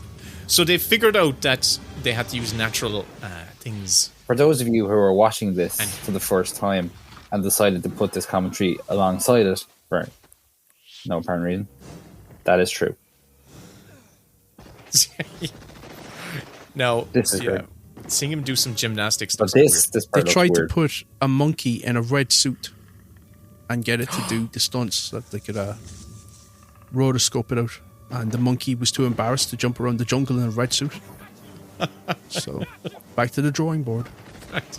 That's a true fact. That is true. I was there. I wasn't there. I'd love to have been on set though for this film. Yes, like they're dripping with sweat. Like it must. I would have taken all the diarrhea going just to be there. God. Have my name on this film. Have you either of you? Kevin. You probably were. Have you ever either of you been in a jungle like a real? I know a high Kevin has. humidity I have index? never been in the jungle. I With went high on a jungle humidity. trek up a mountain. What was it like? Fine, sweaty, damp. Yeah. It's not. It Did you wasn't see a like, monster or something? No, in Hong Kong, I got the shits put up me where I was doing the mountain trail. There's a mountain that overlooks the Bay of Hong Kong, and it's got a walk, and you get into a tram and you go up it. And the tram is almost vertical as it's going up this mountain. Anyway, it's a walk that you do, and I was by myself, and there was nobody in front of me, behind me. There might have been a few hundred people doing this walk, but there was nobody around to see this. And about 20 yards in front of me, a big fucking thump landed, and I heard all the rustles of the trees because it was slanted. So of course, like, you're inclined, and one side of you is descending up, and there are trees over you, and on the other side, it's going right vertical down towards Hong Kong. And this big black thing landed and slithered, and I just stood there frozen thinking, what the fuck was that? And do I keep walking forward or do I go back? And I was standing waiting for more people to sort of catch up to me so they could walk on ahead of me. And I only found out later that it was one of their fucking massive snakes that they have. I didn't even know Hong Kong has snakes. God, But it was this- black. Was it dark? Was it dusk? So it was black. No, it was So it was just like Daytime. Wasn't walking around the mountains in the dark. No, I'm just trying to get some. Just trying to get some setting here. I was So it was genuinely black. like, I would just wish there was somebody around that could validate what I'd seen. What are you my laughing? God. But you know what struck me is that thing felt like that it would take the legs out from under you. It was so powerful. I didn't think that snakes would act. It probably just fell and it rolled, but it was so heavy. It was like a dinosaur's tail. Oh my God! Did you ever look it up? Did you ever actually Google it? I did, yeah. They've got black snakes. Did you find them on Facebook and friend Black them? snakes, die. Hong Kong. But knowing Kevin as long as I know, I can only imagine your reaction. That's what I'm laughing at so much. I stood frozen to the spot, like going, what? And didn't know what to do. I wasn't going to walk forward because I thought someone was going to jump out at me. Oh, they just. So it just disappeared. Did it move into the brush and wilderness and disappear? I'm not probably describing it well. The path was probably about 3 foot across, and there was railings on either side. And on one side, it was vertical. You're up about 800 meters in the air, and on the other side, it was all trees. And suddenly there was like ka-thump, bang, and I looked and thought, what? And this big black thing slithered right across the path and disappeared down the side of the mountain. And I just stood there thinking, what have I just seen? And what the fuck do I do now? Snake rollerblading. Yeah. I love massive. the fact, because you've told me that story before, but just knowing it's you and seeing this, and the fact that you let people walk ahead to see if they would get attacked. I stood. This was before smartphones, before like you could tell anyone about this. You had to wait until you met somebody, and I just stood there thinking, I wish people would catch up to me so somebody can walk on, because I'm not making that walk by myself. I didn't know. I didn't want to walk past the spot where something had fallen out of the trees and slithered down the mountain. This is Bill Duke getting his arm shot off, but I really love that story. I don't know why it makes me laugh so much. And just so you know, Kevin, there are more than 50 snake species around Hong Kong. And it could have been a Chinese cobra or a king cobra, because king cobras look kind of dark and black. And they're venomous. It was jet black and it was thick. Oh my God. I'm actually looking up all of the... There was no stripes in it, no? No, it was jet black. It looked like a dinosaur's I'm tail. so glad this is an informative director's commentary. Yeah, I know. Sorry. Listen, just before we came on, I listened to John McTiernan's commentary, and he basically fell asleep while he was doing it. Oh, fucking sake. He's talking about the dinners they were having and stuff. It was like, Kevin, when you go on set or when you go on location, what you really need to do, and this is a tip that I tell all directors, you got to buy out a restaurant. Okay. Kevin, from my brief Google search, I think that was a Chinese cobra. I think the last time you told me that story, I Googled it and I think it was a Chinese cobra too. I never saw its head because I was probably looking at my feet as I was walking along. Yeah. Why would you look at your feet? I don't know, because it was directly in front of me, but I didn't see it arrive. I just heard this mad rustle and then ka-thump. And just as I looked up, this black thing just fucking whipped into the cliffside. And I thought, I don't know what I'm doing now. And if it was a Chinese cobra, which we are suspecting, and now saying it definitely was, it's it's a highly venomous member of the true cobras, Kevin. Highly venomous. That's a fucking given. It's them non-venomous cobras you'd want to watch out for. There you go, man. There you go. Fuck, when I was backpacking, my mate got stung by a baby stingray. He trod on it.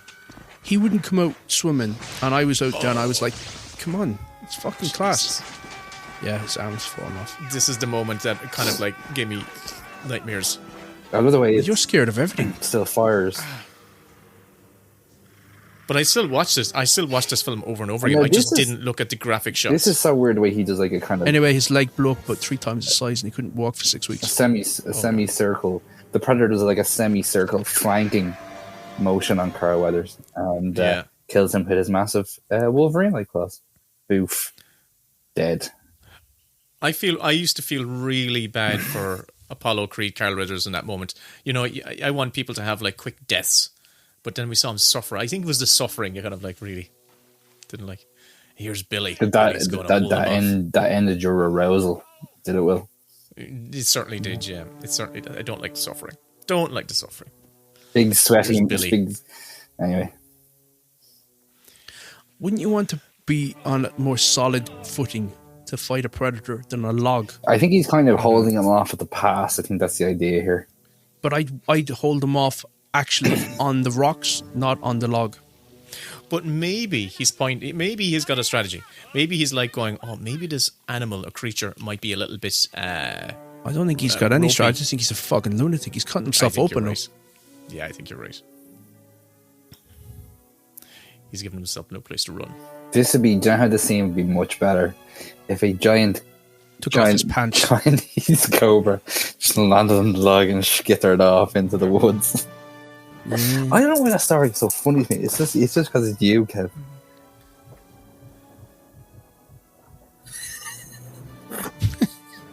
I know what to say to that. I can imagine like if you were like, what was that? Such a giant cobra.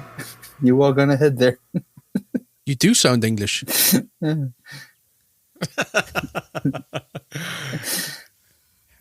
Have they copped? They've copped about the whole guns thing now, haven't they? Oh my god, what a useless death. Oh, there's the other He guy. saves her life by doing that. Great shot. Oh, how come he doesn't die? How come he doesn't get a hole blown through him? Because he's from that Schwarzenegger. blast? I suppose. The muscles Also, saved McTiernan said, everybody loves movies about guns, but this was a movie that was about disarmament. Get to the chopper. That's where this comes from, isn't it? Get to the chopper. Yeah. Yeah. Did you not just say Yeah, I just said it on. I should Yeah. have said it on cue or synced up correctly. it? Yeah. I like the Luma's This blood. is a great third act. It is, isn't it? It really does. It doesn't look goofy. I just think how No, it but turns. like what he has to do to outwit it at the end. Yeah. It's just mano a mano. And he is de-armed. This is a dodgy shot here coming up now where he jumps into the lagoon. Okay, I'm ready. This is the one where he's on the slide. Yeah, it's a slide. It reminds me of Goonies. Yeah, it does.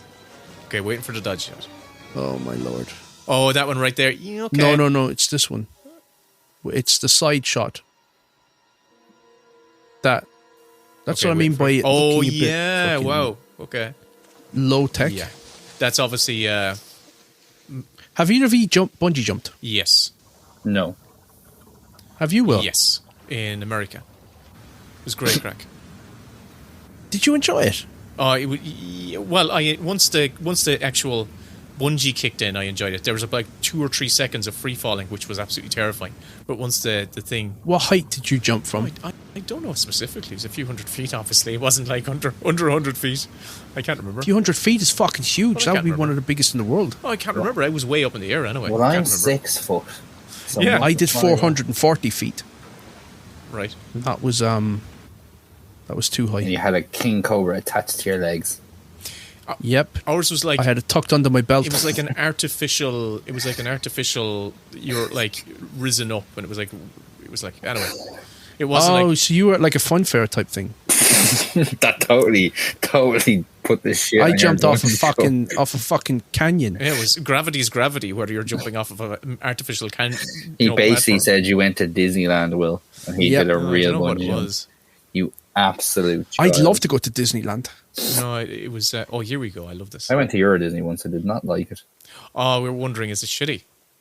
Did you go as an adult or as a child? We As a were wondering. Oh, child. you mean you and the Well, me and Will.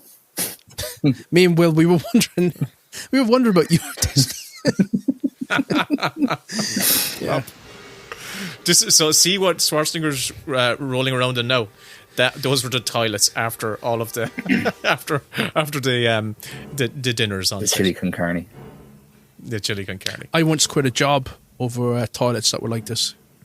Screenwriting job. Yeah. But it's a bit No, it petty. was Burger King. Somebody'd come in to the toilets in Burger King. They'd rip the toilet off the wall and they shat all over the floor.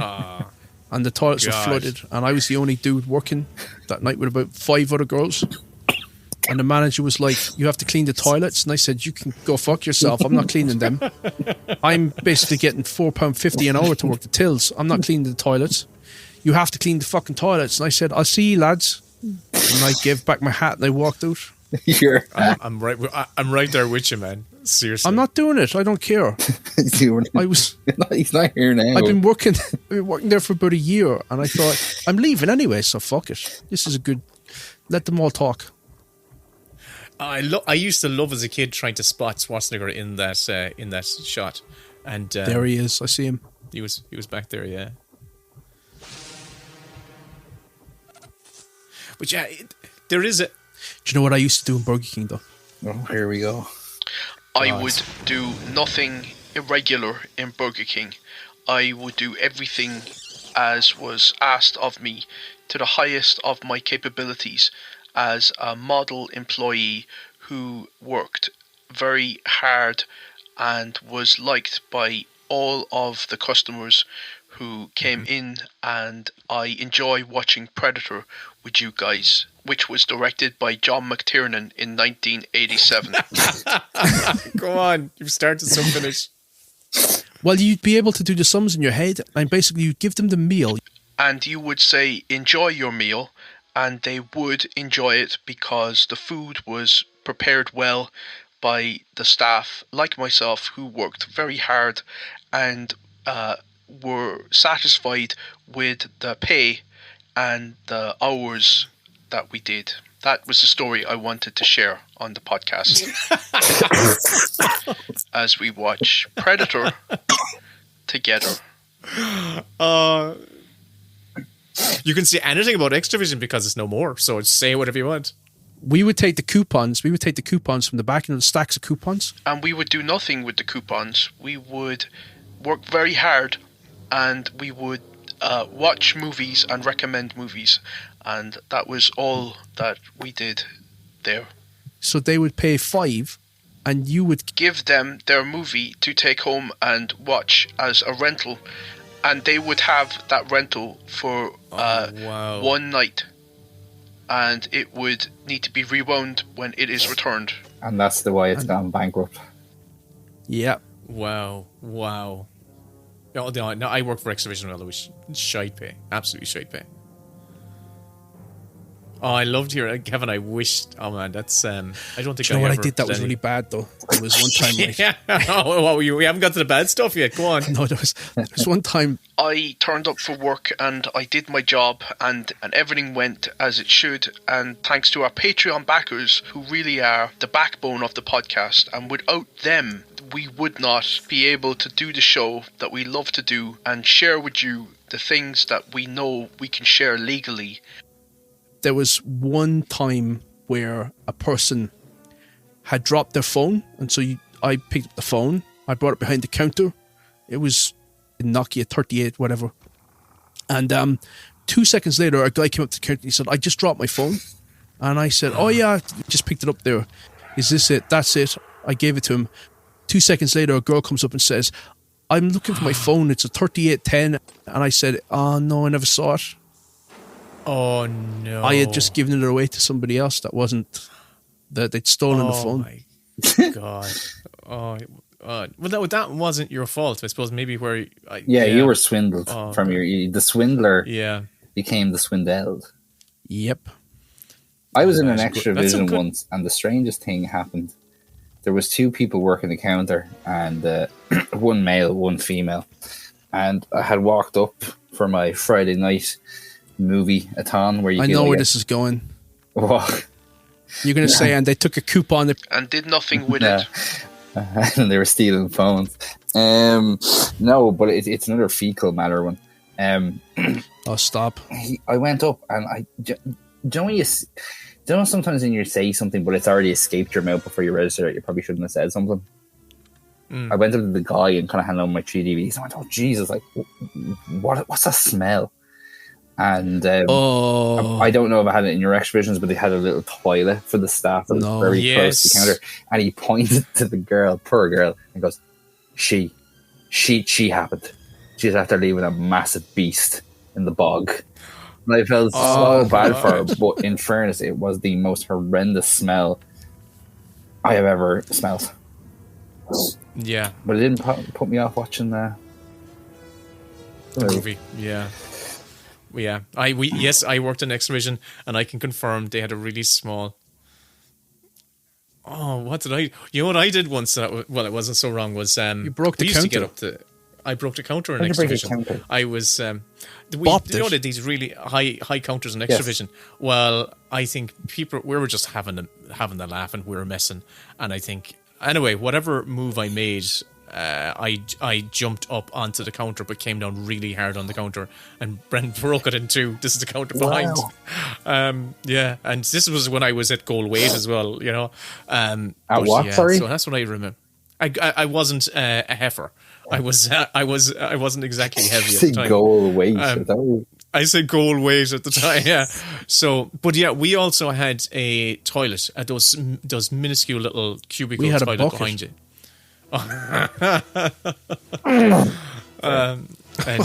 Yeah, That's exactly what it sounded like.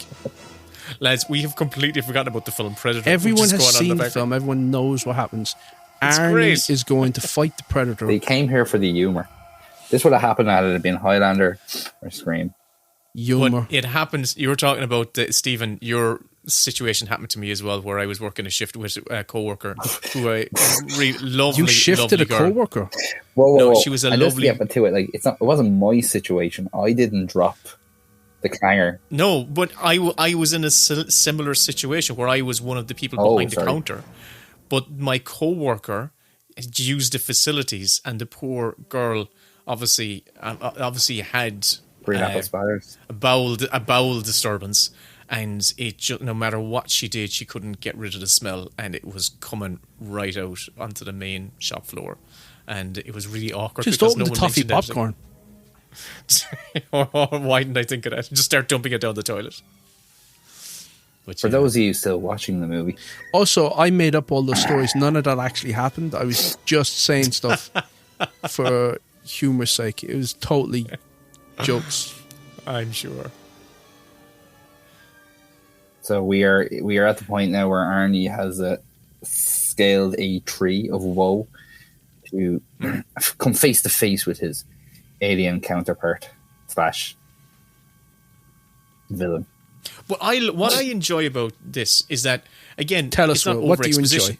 Oh, for God's sake, will you let me bloody well try and at It's least the way that give you some set sort it of... up. It's like... I know.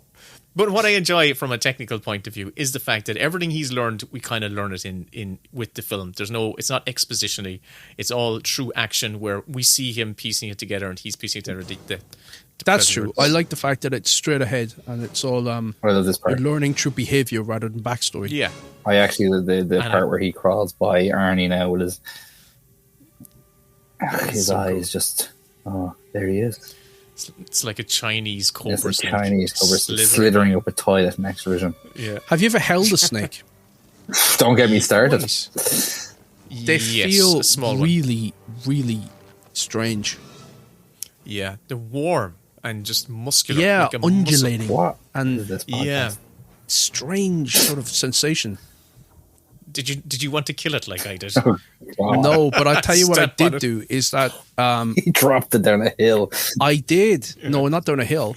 It was in school, and the guy came in with all these reptiles and stuff, and he gave me this snake, and it was draped across my two hands, and then the snake sort of turned towards me and was, going up my sleeve, and I dropped its head, and so it was swinging like a fucking conker, and he grabbed the snake off me, and I thought, oh well, look, it's a fucking snake, man. What do you want me to do? I didn't do it on purpose. It's like Why did he grab? survival instinct. What did was it something about the dangling of the head of the snake that was a bit? No, it just looked at me and it was coming towards me, and I went like, ugh. So it was trying to bite you. I don't know. It's probably like a fucking grass Could have snake. It been. was big though. I'd say the dude knew when he obviously had experience of moments when the snake is going to eat a small child. I've So held he a went, tarantula as well. oh God, no! There's crossing the line for me. I wouldn't do that. Those are nice. They're like little teddy bears. I remember reading a story once with a guy who got ate by his snake because apparently at a certain point when a snake wants to eat, it straightens out. He was sleeping with it, which is always weird. And it ate him. I don't know. I think that's an urban legend. I've heard that. I've heard people say Well, my cousin has Hold a friend. on, you can't and just she say had a because you've snake." heard it, it's an urban legend. You could have read it in a factual document, Will. I've heard people say, my cousin's friend has a pet snake and she sleeps with a pet snake, and all of a sudden the snake started lying like lengthways alongside them in the bed, and they found out that it was because the snake was going to eat them. As So in I- the snake was measuring itself against them. Yeah, kind of measuring the length Oh, of their look at that! body I could against actually the- take her. She's actually Yeah. I'm a foot longer Just a than her. Just a few more stretches, and I've got dinner sorted for Christmas. I mean, Thanks for you'd that. have to kill them first. The snake or the person? Yeah. Because if a snake starts biting onto your head, you're going to wake up. Well, if it's a python, you just strangle the fuckers. You couldn't strangle a python. The opposite. The have a- python it would doesn't just have a strangle neck. you. That's what she said. You don't know the homicidal tendencies it would take to kill a snake. Would you not just grab a snake by its tail and swing it around vigorously? And eventually just make it really dizzy. And then when it's Like dizzy... Freddy got fingered, the hospital scene in that. My baby, my baby. And he starts swinging the baby by the umbilical cord around the maternity ward. Oh, Jesus Christ. I saved the baby. And they're all clapping and screaming. Oh, that film is so funny. I have to watch it again. I saw it in college and it was... I died laughing watching it. Daddy, would you like some sausage? Daddy, would you like some sausage? Daddy, would you like some sausage? It was so fucking wrong. Does the camel jizz on Rip Torn in that movie? Yes. Oh, And there was a moment where he wanks off a horse or something like it's a that. camel. Was it a camel? No, he stops and he sees a horse and it's like Oh, was it? he runs out and he grabs the horse's dick. Yeah. Jesus. Well, you know what they say? A camel is just a horse designed by committee. That's how I got that wrong. This is, we are here now, back to Predator. This is the final showdown between Arnold Schwarzenegger and... Oh, this is Predator we're watching. That's one of my jokes. Oh, sorry, Kevin. So people pay for this, yeah? Yeah. Oh, it's in the gold. Get him. Patreons, get him.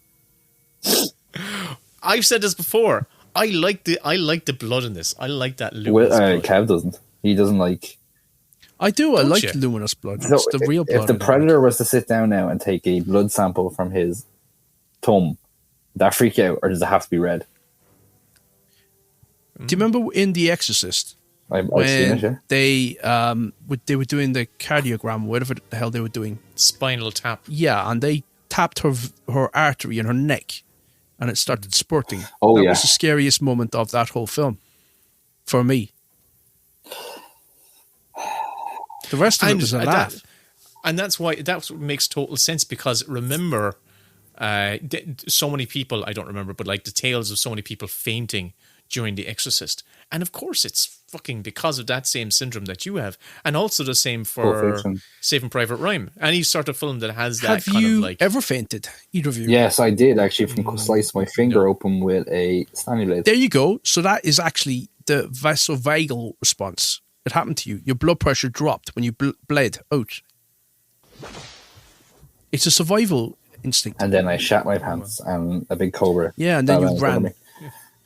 I was in a writer's room for, do you remember that really bad sitcom, My Family?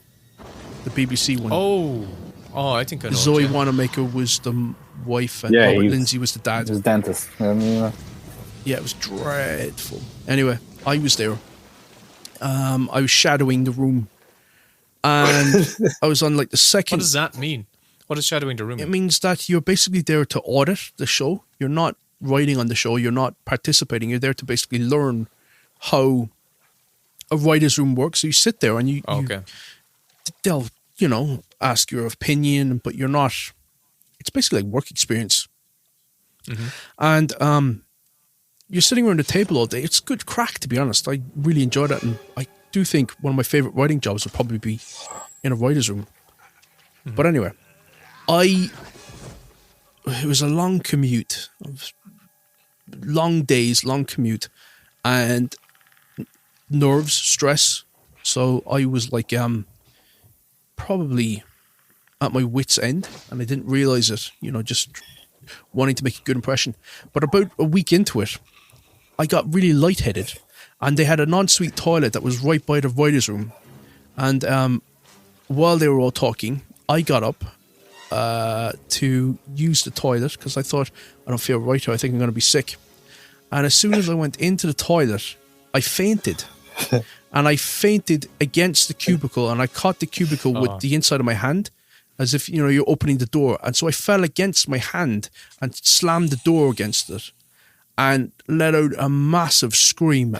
And it must have sounded like I went into the toilet to basically punch the wall and scream.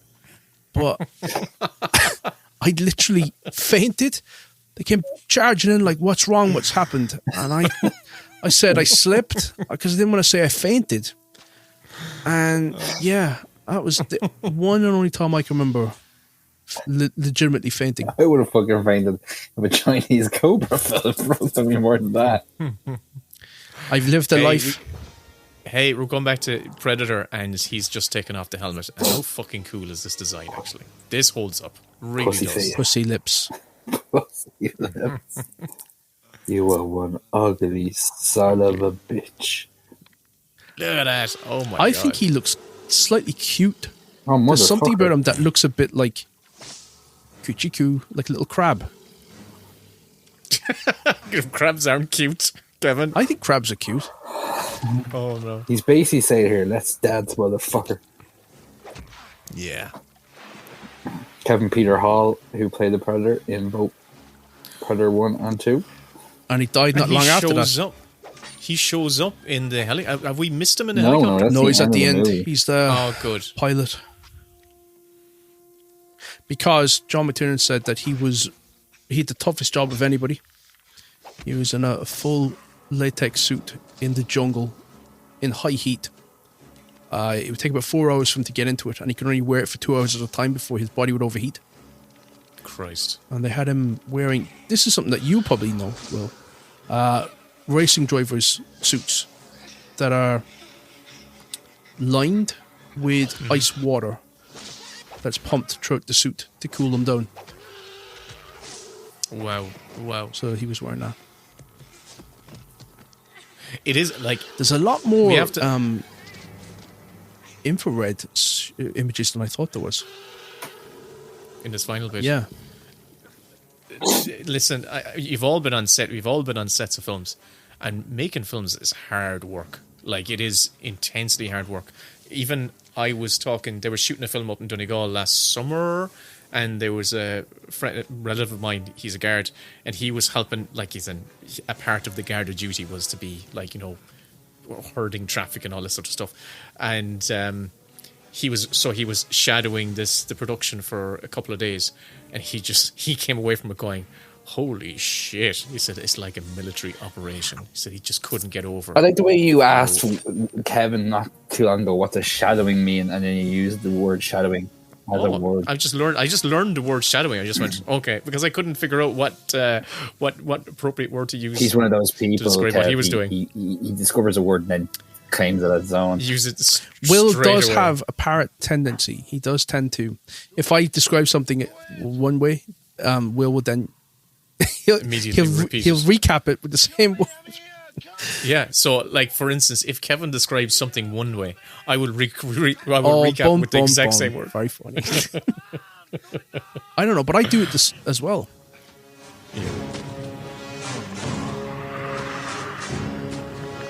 Oh, he's out there figuring out now that Schwarzenegger has set a trap for him. Very clever Predator.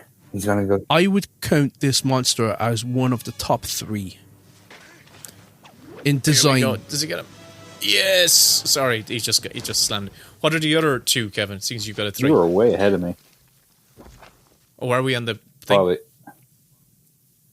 Did you hit play when we hit play? I did. It doesn't matter. The podcast has lost its bearings. Yeah. Did we ever have our bearings? Kevin, what were your other favorite monster designs? Alien. Mm-hmm. The Xenomorph. Mm-hmm. And The Thing. Yeah, okay. You know what was so disappointing? The fact that we actually did get Alien Oh. and we did get Alien and Predator into one film, in 2 films, and both films were shit. You can't remember them at And- all, like, really. Yeah, so forgettable, so utterly forgettable. Both films. They were still better than Prometheus and Covenant. Oh, don't get me started on Covenant. Here, I have to watch them again because I remember watching Covenant and kind of coming out going, as in That was bad.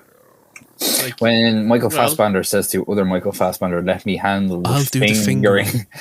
You've never heard of fucking cinema in Ireland erupt with laughter so much. Let me do the fingering. And Michael Fassbender's Irish. He knows how that's going to go down. Yeah. He was having fun. Here, let me do the fingering. You know, he's kind of stepped away from acting now a bit, and he's driving professionally for Porsche. Are you He's driving serious? GT. Yeah. He's done 3 seasons as Porsche GT racing, and he's pretty good. So he's doing Le Mans racing basically. That's his goal Driving. is to be doing it. Yeah, he's. Oh, you said he was good. It's driving. It's driving. Driving, yeah. You've lost me on that now. He's a racer. He's a driving racer.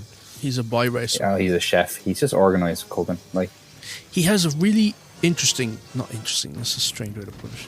He's got a really particular physique, and he's really broad shoulders, and he's got a tiny narrow waist. So I imagine he'd be pretty good in a car, in one of those formula cars. Because the one he's not it's not a formula car. It's a it's a 2-seater type. he's of car. done a film with So- Ventura, is not blonde.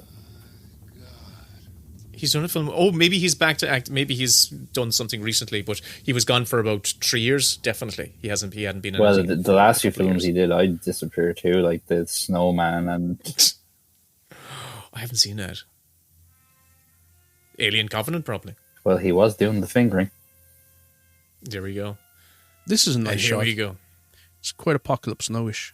Yeah, so me and Kev are obviously on the same timeline here. Will is Yeah, I'm there as well. I'm with you. Predator 2. I'm too over this shit. That's a cool shot. It is a very cool shot. It's very heroic. Oh wow. Herculean. Okay, so give me your top 20 Arnold Schwarzenegger films. Oh Jesus Christ. I need to fill some time here. I'm enjoying this. Okay, hang on. Go on. All right, if you want my genuine ranking, I would Go say on. I would put Terminator 2 number 1, Mm-hmm. True Lies number 2, Mm-hmm. Terminator number 1, or number 3, Predator number 4. Oh, I put Predator before Terminator. Terminator is just such a cool concept. I think it's just better story. Even though you'll explain heresy here. Total Recall number 5 or 6.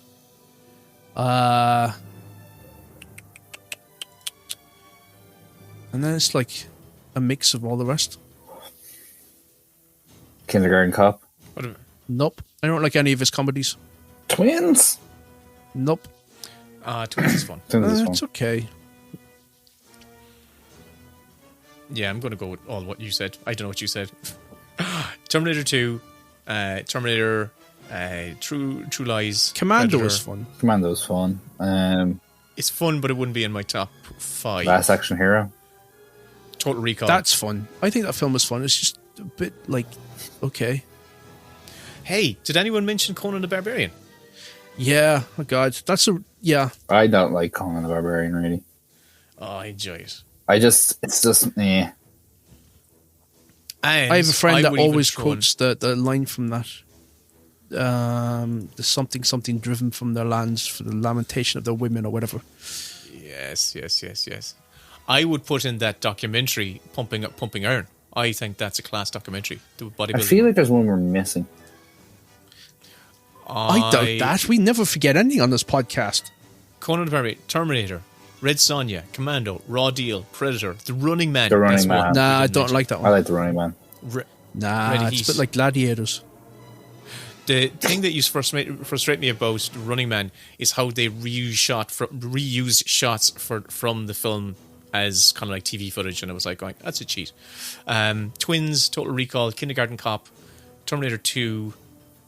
How could you forget Junior, lads? Junior, Come Junior, on. with Emma Thompson. Yeah. True Lies, Eraser, Jingle All the Way, Batman and Eraser. Robin. Holy no. Yeah. End of Days. And the days I like. I think Gabriel Byrne's having fun in that movie too. He is. One I wanted to walk out on the 6th day. I truly wanted to walk out in that film. Why didn't Really you? did. because I was with a group of people. We were in Galway, and we had 3 hours of driving to get home. So I just had to sit there hungover. 3 hours of driving. We were in Galway. We were heading down to Kerry or something. What's your like that. worst cinema experience? What's the one where you thought like, oh, fuck this? Recently, but I can't say it on air. Because it's somebody we know? No, because it would slander certain people. Really was. So that was Predator 2. No, Predator. 1. I'm looking at Predator 2 here on Disney's page. Yeah. I apologize, patrons. We love you, really, truly. I'm tired. I'm scared I'm going to get Omicron. I'm not going to be able to go to the live show. In that case, I will be substituting, but doing it. You're going to be there, aren't you? I'll be there anyways, but that's just because I like to be in places where I can do little to no work. Class. There you go. Amazing. That was Predator. And Patreons, thanks very much for sticking with us and for this quality And avoid entertainment. Hong Kong mountain snakes. And don't take anything that I say as being true. I made it all up. All right, everyone. Good luck. Good night. Right.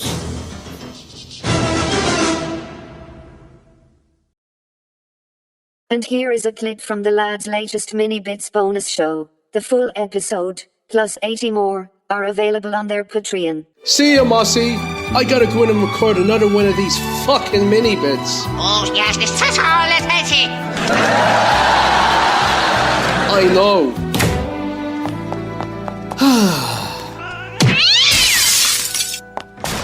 What are you doing? Right now, on the Academy screener site, and I hit play because there's only a few films on it for the first month or two. There's only like about less than 10 films on it. And Guy Ritchie's The Covenant is on here. So I hit play on that, and I'm hearing we're out in Afghanistan, and I'm hearing all the dirt, and I hear vehicles, and I hear the sound effects of characters walking. But when characters open their mouths, I don't hear any dialogue. Oh, no dialogue. They've uploaded the wrong audio track. It's like that Tom Cruise trailer where it was just the sound effects. Have you met an SP?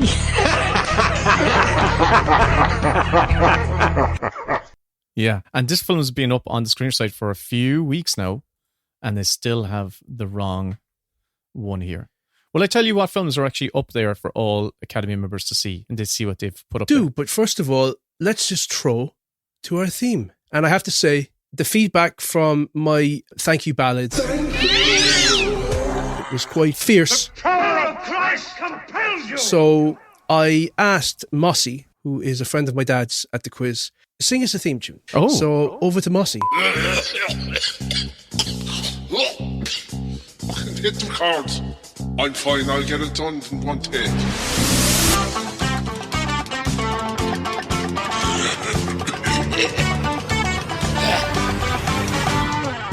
It's the Many Bits. Or podcast, what will they say? With Will and Kevin Cock. The best fucking podcast. That'll do. That'll do. My God. Thank you, Mossy. He would make an angel weep. That voice would make an angel weep. Telling you. Beautiful. Beautiful. Boolabus. It only cost us 2 months patron money, so, you know. Is that all? Money well spent in my eyes. Yeah.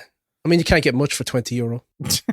Will, you were telling me before the intro that you were looking at stuff on the Academy Screeners website. The Academy Awards. So for official members, yes.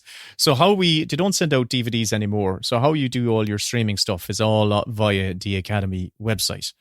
And the streaming season has begun, which is exciting. So it means for the rest of the year... Did it ever end? It does end. It does. After the Academy Awards, there's about 2 weeks, and they take all the films down, and then they begin again at the end of August, and they all start coming up. So it's a whole new collection of hopefuls. So how many films are on there? Right now, about 10. Actually, 10 exactly. I can tell you the 10. Oh, go on, tell me. John Wick 4. For the Oscars. Oh, because there's like... Yes, they're adding in stunt category, aren't they? Are they adding it in? Is the stunt category being added? I believe they're adding in some sort of stunt category. Breaking news straight from an Academy member's mouth. Because they're adding in stunt category, aren't they? Slash film. I don't know. Did I read this in an article? I feel they were. They I felt they were. have long overlooked stunts, and my God, it's pure artistry. Yeah. And it is incredibly well these days. It's all fucking rubber computer generated avatars. That's why we should highlight. That's why these people should be getting their Oscars when backdated. Someone's actually going out it. Yeah, Go back, absolutely. Go back and give it to backdated. your man from Mad Max who broke his legs. Give it to Richard Farnsworth, who was a stuntman and starred in The Straight Story. Yeah, Richard Farnsworth was a career stuntman. Absolutely. Wasn't that also the case with Machete? What's your man Machete? Danny Trejo. Danny Trejo.